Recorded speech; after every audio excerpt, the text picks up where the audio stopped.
Hi guys, Rich here, and this is what I played this week. So hey guys, to be honest with you, I really didn't play too many games this week. Life, work, adulting, taking care of the home and things like that.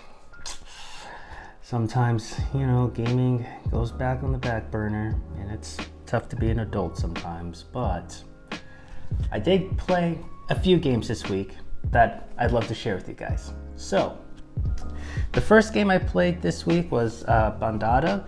This is one that I got from Kickstarter here. I was really excited to play this one. You are a bird photographer and you are traveling the world taking pictures of all kind of different birds and things like that. I love the footprint of this one. I love how small and tiny it is. The artwork is absolutely stunning in this. I don't know if you guys can see the back of the cards here, but also to the front.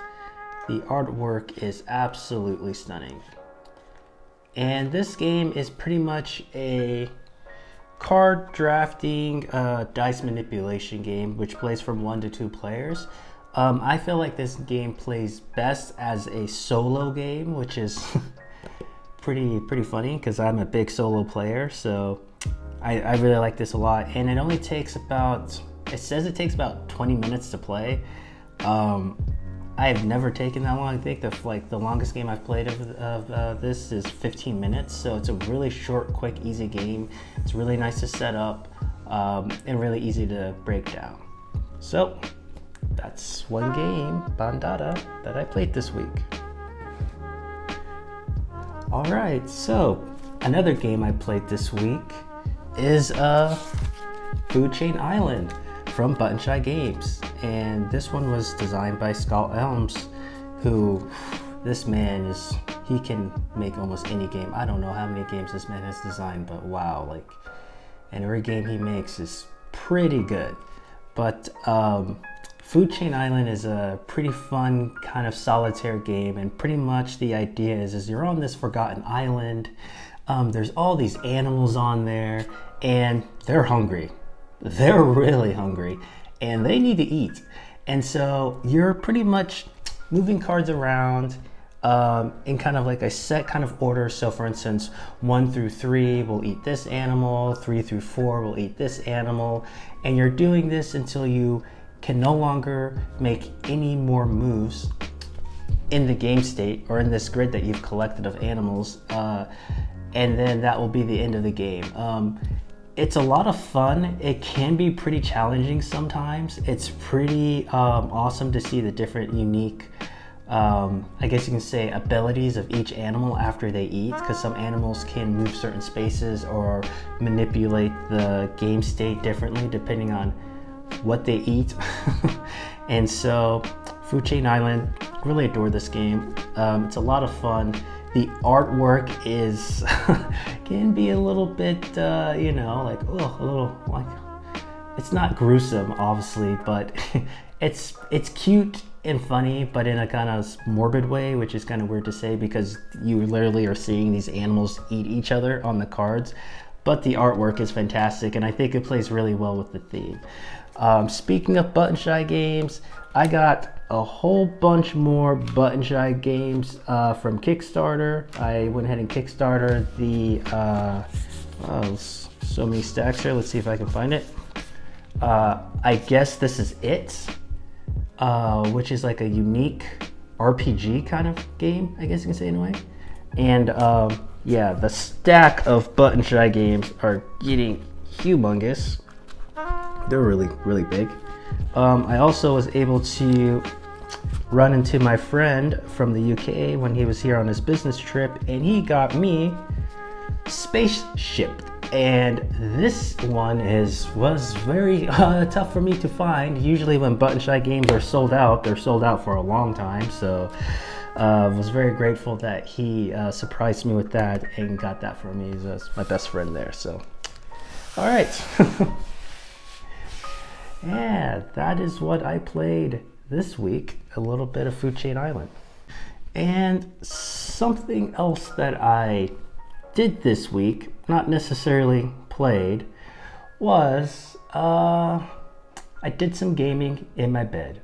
Now, okay, hold on, let me explain. All right, sometimes, when you're adulting and life is crazy, you can't always get your big games to the table. And for me, especially since I do enjoy solo gaming a lot, I do like to play some of my board games in bed. Now, I know, let me give you my argument here, okay? There's lots of people who watch TV in bed, play cell phone games in their bed, or, people read in their bed.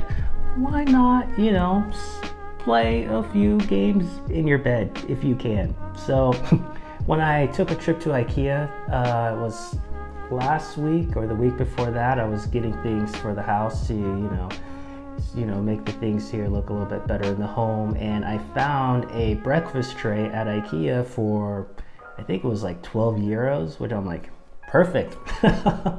And with that, I've been able to play a lot of games in bed. So it's funny, it's usually games that have a really small footprint, games that work really well. I've been able to play like Friday. Everybody, Friday's a solo deck building game, which is terrific. Able to play games like Welcome to. Any kind of roll and write is great for a little breakfast game tray as well. Obviously my button shy games and even the newer ones that I've got. And I've been even able to play games like Marquise, which is a very, I think it's a very unique small board game, which I mean small as it does have a really small footprint. And this is like a worker placement game, which is fantastic as well. So yes. I've been playing games in my bed. Okay, I know. I think it's, if, for instance, like if you have, if you're like me and you're just lazy and can't get to the table, that's one thing. But also too, like if you might have like, you might be sick, or you might be, you might have a medical condition, or you might have something that you're not able to actually get to the table and play games. You could, if you're really into the hobby and things like that, you could still play. All right, you just need a breakfast tray or any kind of like maybe a puzzle tray or anything like that. A few small games with small footprints, and you're able to play and have a good time still. So yeah. But enough about that and about game trays. Game trays, breakfast trays that are used for gaming. There you go. All right, those are the games I played this week. What did you play this week? Go ahead and let me know in the comments below. And also let me know if I'm crazy for playing games in my bed. If you guys want to know anything about the games that I showed today, or want me to talk about these games more in detail, please let me know in the comments below. And all right, I'll catch you guys in the next one. Happy gaming. Bye.